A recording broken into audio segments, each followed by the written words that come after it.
Hello and welcome to the Evercade Retreat. Gene Joke here with a review of Roguecraft DX for the Evercade, the second single game cartridge released for the system. Roguecraft is a modern indie by Badger Punch Games and is a reimagining of Rogue 64, a game they could develop for the Commodore 64 and is freely available on most Evercade devices. If you don't know how to access it, go to the secret menu, type in the word stone and it'll unlock. So if you're not sure whether you'll like this game, maybe check that out. If you enjoy the gameplay loop of Rogue 64, there's a good chance you're going to enjoy Roguecraft. So what is Roguecraft?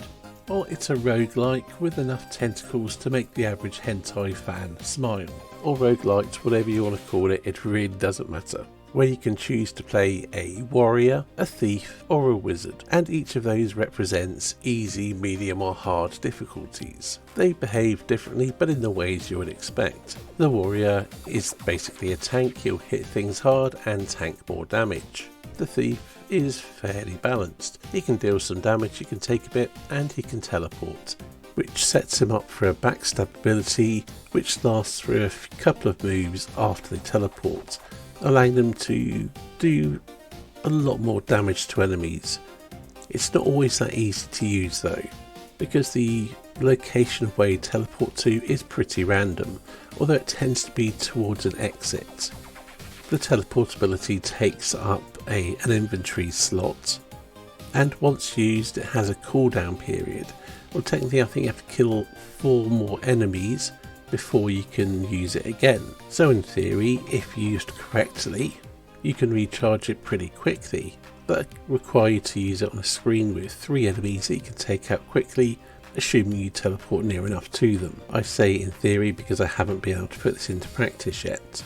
The wizard is an absolute glass cannon. It can deal damage from a range, which works by pressing the A button and it will fire in the last direction you've pushed. But most enemies can one-shot you, or very close to it. The game has 15 levels, which represent different depths of dungeons as you delve deeper into the dungeons of Mordecum, the setting for the game. Mordecum being an anagram of Commodore, because the game was developed originally for the Commodore Amiga and based upon a game for the Commodore 64. That fun fact I'll bring you courtesy of Sean from the Evercade Discord, because I didn't even think about it, to be perfectly honest. It was just a random fancy-like name in my eyes. But anyway, you delve deeper into these dungeons, fighting various creatures, many with tentacles, and there's loads of chickens, or rather, chickens. There is a levelling system of swords. Every so many enemies you kill will drop a gem, either red or blue. Red ones will increase your max health, and blue ones will increase your max damage. Well, max strength, but it affects the amount of damage you do to enemies.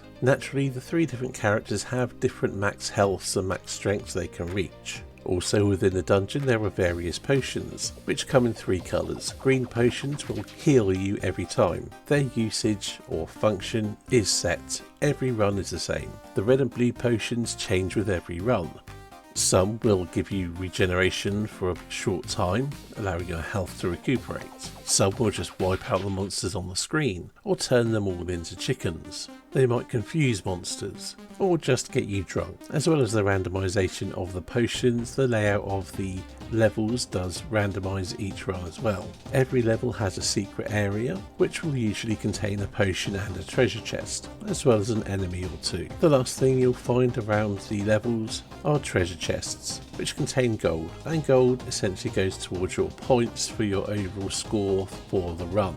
There's also another item I haven't mentioned, which occasionally drops when you kill enemies, and that is a bright sparkly thing, which is Divine Intervention. You can't choose to use the item, it will be used automatically if you're killed and resurrects you with a few hit points, allowing you to continue and maybe getting you out of a tricky situation.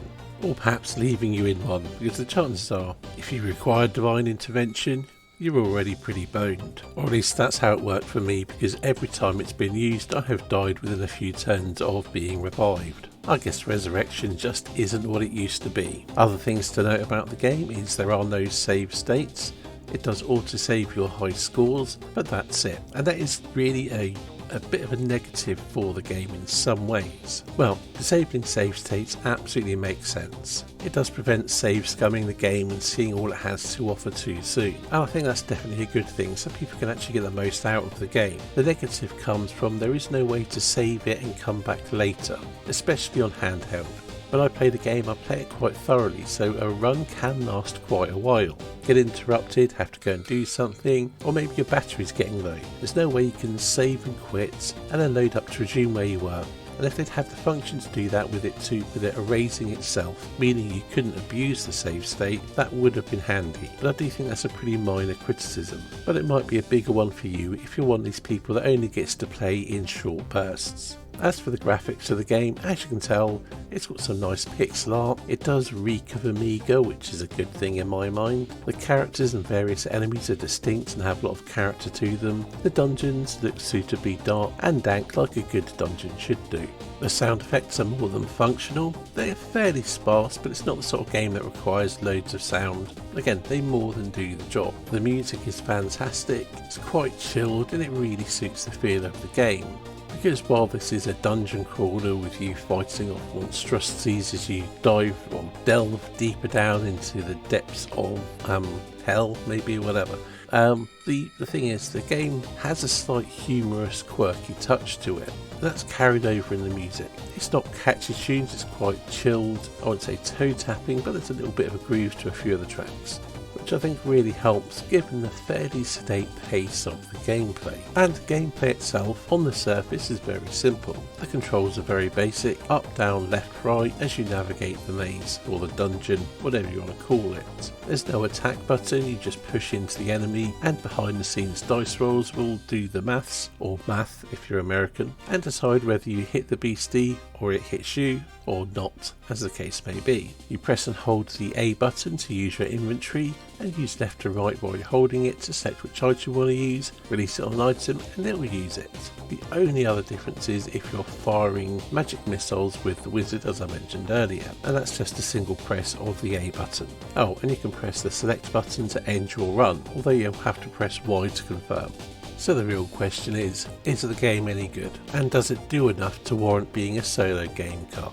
Personally, I would say yes to both. Although given the type of game that it is, I'm sure this won't appeal to everyone. And it's probably not the most exciting game to watch. So if you're unsure, or if you don't think it's your cup of tea, if you haven't tried Rogue 64, go and do so, and it really will give you a better idea of whether you're going to like this game. This is bigger, has better graphics, and more going on, but the core gameplay loop is very similar. The building blocks are there. So as I mentioned before, if you like that, it's a very strong indicator you're going to get a kick out of Roguecraft. Playing as the warrior in Roguecraft is very similar to playing Rogue 64, but the greater variety of enemies, potion effects, and more dungeons to fight your way through certainly adds to it. There's also traps and acid hits and flames added to proceedings to add a bit of spice to everything. And the other two characters mix up the gameplay a bit and add a bit more of a strategic edge to the gameplay. Oh, well, did I mention it has achievements? Yeah, it has achievements, which are unlocked by playing the game and performing certain tasks. Like pretty much every achievement in every game ever, I suppose, so that's kind of a pointless statement, but hey ho, I said it now and I'll leave it in.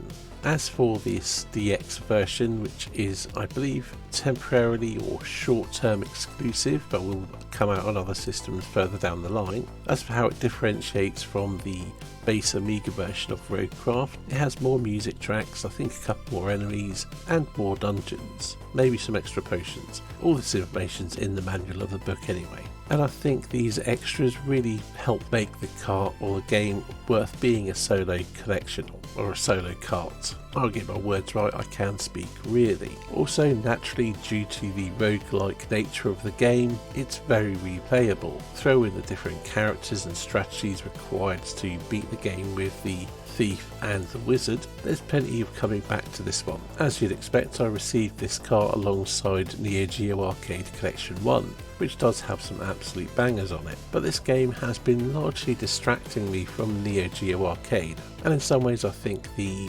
pairing kind of works pretty well because the runs on this game do take a little while. It's a slower paced, more methodical game, so between runs I often have a blast with Metal Slug or Shock Troopers and then come back to do another run on Roguecraft. But ultimately it is Roguecraft that I've been playing a lot more than the Neo Geo collection.